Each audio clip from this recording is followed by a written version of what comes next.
Welcome to the Serengeti! We're fucking ready, Triple H! It's gonna leave a mark! Oh yeah, man! To proceed with caution. It's basic mathematics, man. Shut up, bitch! Give me a fucking mic! Hey, yo! All right, for a minute there, I thought we lost it. Whoa! Hey, yo! Let's get into it, let me tell ya. Dummy, yeah! Yeah! Dummy, yeah! Yeah! Dummy, yeah! Yeah! Go do a quick NXT Vengeance Day review for you guys and briefly talk about some of the things that happened on this week's episode of NXT. Alright, start with the first match of the night, street fight between the Glamour, Blake Monroe versus Amos Parker, Jada Parker. Good match. There were no bad matches on this card. I had my money on Jada because I'm like, well, she got dropped in her fucking neck a couple weeks ago. You know what I mean? So like maybe a win will make it up to her. You know what I mean? She's been down here for a minute. You know what I mean? We gotta get the ball rolling on Jada because she's too damn fine to not be pushed. You understand? The only thing she needs is a new finisher, like an actual, not that the mass from all that ass. You know what I mean? The gravitational pull hip attack. You know what I mean? Like, no, that ain't gonna cut it. You know what I mean? She needs an actual finisher. But besides that, she's good. You know what I mean? But fast forward to the finish, Blake busts out a bag of diamonds from Party City or Michaels because they're damn sure ain't from Sierra Leone. Where these aren't diamonds are forever, forever, forever. If you know, you know. Hits a Hurricanrana off the top rope to Jada on top of the diamonds. Then hits the Glamour Shot DDT for the 1-2-3. Blake Monroe goes over. So where does that leave Jada? I don't know. I don't fucking know, man. Ever since she made those comments against The gay community. her push was done. You're washed. It's over. So I don't fucking know, man. It's a damn shame. That's all I do know.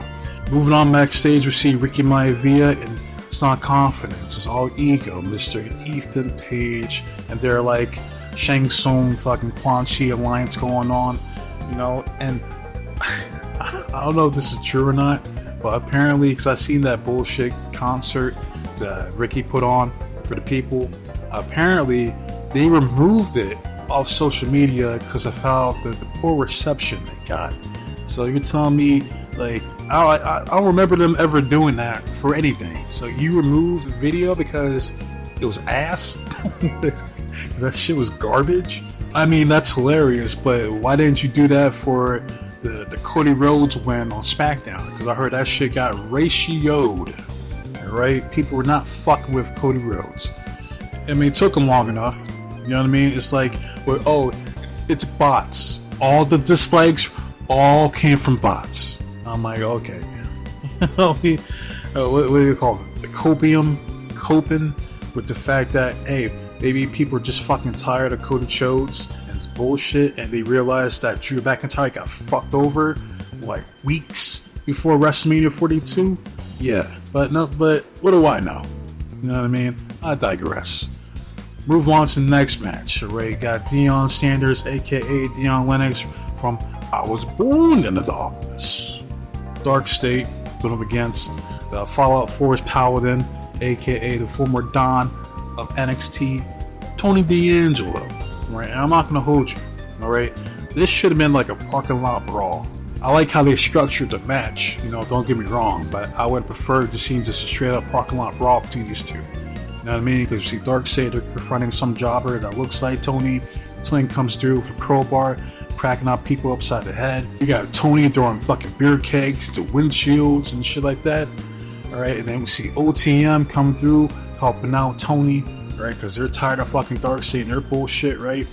And we fast forward to the finish. They're fighting all throughout the fucking building, right? Finally get into the ring, you know, tables are broken, fucking barricades are fucking demolished. We see my man Tony D'Angelo going Kaioken out there with a Senkai boost. This man let his hair flowing, look like Kenny G out there. Hits the spine buster for the 1-2-3. Tony D'Angelo goes over. Right, that's the first time I've seen Tony let his hair down like that. So instead of like Kurt Angle, we lets like the straps down. For Tony, his power up is letting his hair flow. We see all his hair, is game on, or game over, I should say. All right, but yeah, this is a good match. I had Dion winning because I figured Darkseid was going to come through, with their shenanigans and help Dion win, but Tony overcame the odds. So they're adamant on pushing Tony, and they're making it clear that he's going after the NXT World Championship. So, fuck it. I wouldn't be mad if he beats Joe Hendry later on down the line this year for the NXT World Championship. You know what I mean? Move on to the next match. You could argue this was match of the night, right? Because I said this before. It's between Tatum Paxley and Kalani Jordan as like one of the most underrated workers for the women's division.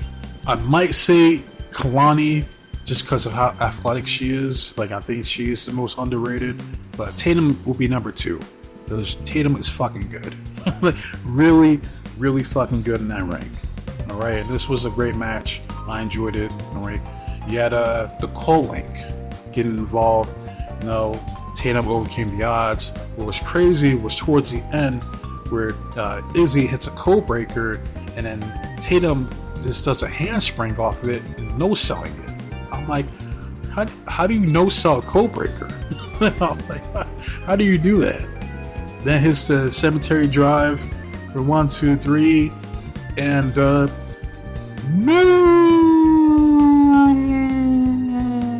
Women's North American Champion Tatum Paxley.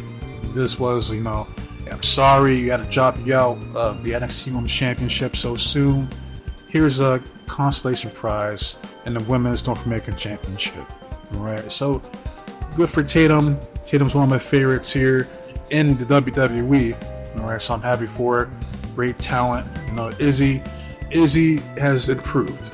And I will say that. As for someone that didn't really give a fuck about her, she has come a long way. Alright, she's like, there's potential in Easy Day for sure. We didn't get a segment with Fatal Influence, Zarya, and Soruka. Basically, all this was is to set up a triple threat with JC Jane, or Juicy Jane, whatever you want to call her, Zarya and Soruka in a couple weeks for an NXT Women's Championship. That's all this was. Alright. My takeaway from this segment is Fountain Henley is gorgeous, and when is she going to get that singles push? That's what I want to know. That woman's too damn fine. Just saying. Alright? But move on to the next match, the NXT Underground match. Alright? We have Air Jordan, Kalani Jordan going up against the Muy Caliente Vice City Season all day, every day. Lola Vice. Alright? And this match was better than I expected. Alright? Because the way like Kalani was moving out there, it's like, again, I know she's like one hell of an athlete. The way she like was moving out there, like you actually think that she was training with Shayna Baszler. You know what I mean? Like she did better than I expected. I'm like, okay, all right. But you fast forward to the finish, Lola hits the back fist, completely missed her. Like that. It was like the wind knocked her out. You know what I mean? And Kalani sold it like she got fucking snuffed like Mike Tyson or like Carissa Shields or something like that. You know what I mean? Lola wins via TKO in front of her family. We see that Cero Miedo, Lola Vice, finally doing something right with Lola Vice for once. Alright, continue that momentum. There's no fucking reason why Lola Vice can't be an NXT Women's World Champion. Like I don't understand it. You know what I mean? Like, stop this, back and forth. When I like push her and then cool off, push her and then cool off. If you're gonna go all in, you're gonna go balls deep, then fucking do it. That then leads us to the main event. Right, you got Ricky Maivia going up against the reigning, defending, undisputed NXT World Champion. I believe in Joe Hendry. Joe Hendry. Alright. Good main event. Fast forward to the finish. We see Ethan Page getting involved. He had an NXT Championship in his hand. Now, he was teasing he was going to give it to Ricky, but he had them Butterfingers because he was eating some popcorn before he came out, right? slips out of his hand, right, and it heads towards Hendry's direction. So that's the explanation as to what happened. Like, either that or he did it on purpose. Wink, wink. You know what I mean? But Ricky's irate, but Joe takes advantage because earlier in the match, Ricky hit a low blow to Joe. He says payback's a bitch. Hits a low blow to Ricky. Hits a standing ovation for the 1, 2, 3. And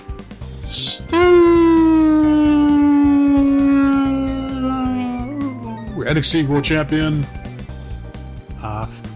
I believe in Joe Hendry. I'm trying to sing it like Booker does. Yo, Booker is a fool. That man is too damn funny. But that's it for NXT's Vengeance Day. As far as NXT this week, basically Charles Dempsey is now a part of the Birthright group. With, I guess, I don't know if Finley or Rim Regal are going to be involved in some capacity, I guess, moving forward. I mean, I don't know. It's just, you look at that group, it's just jobbers. Like, just enhancement talent. Like, and I mean, I like Lexus, but again, he has to tap into that loose cannon that I know he has. He has that shit in him. There's a Booker T celebration next week. Looking forward to that. Even though I think my nigga Keanu Carver is gonna interrupt that, as you've seen this week. This dude powered up fucking Jasper Troy like he's Bobby Lashley, threw his fucking ass through the fucking announce table, and Booker T looking like, tell me he didn't just do that. You know, he like looking shook, right? And I'm like, that's that dude right there. Keanu Carver, money all over that dude. All right. That's the dude I want him to win the breakout tournament. He was my original vote. It was Keanu Carver. Like, that's that nigga right there, bro. That's my guy. You know what I mean? But we'll see. I'm interested to see this feud between him and Booker, how it plays out. Miles Bourne still North American champion, and that's cool. Fine and dandy. And the match between Sol Ruka and Laney Reed was good. So if you haven't seen it, go check that match out. You know what I mean? But not too much happened on this week's episode. They're just building up towards Stand and Deliver, which will be better than WrestleMania 42.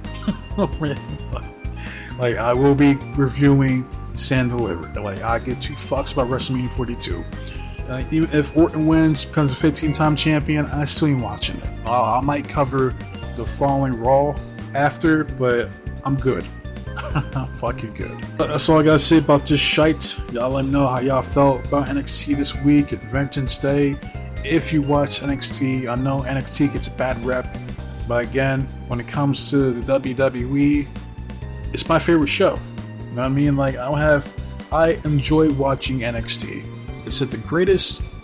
Absolutely not. But for today's age, you know what I mean? It's decent. You know what I mean? Like, you have some good moments.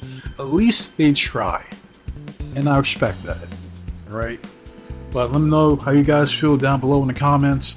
But as of now, wasting up your guys' time. So with that said, be safe, be blessed, take care of yourself, protect you and yours, your loved ones, stay warm, stay dry, stay frosty, but most importantly, trust in God and God be with you. I'm out of here. Got a couple more videos I'm trying to work on today, if not tomorrow, and I'm trying to put out there for you guys. Try to get back into the swing of things. You know, I've just been working, trying to take care of finances, you know how it goes, but I'll be back later. But until then, adios.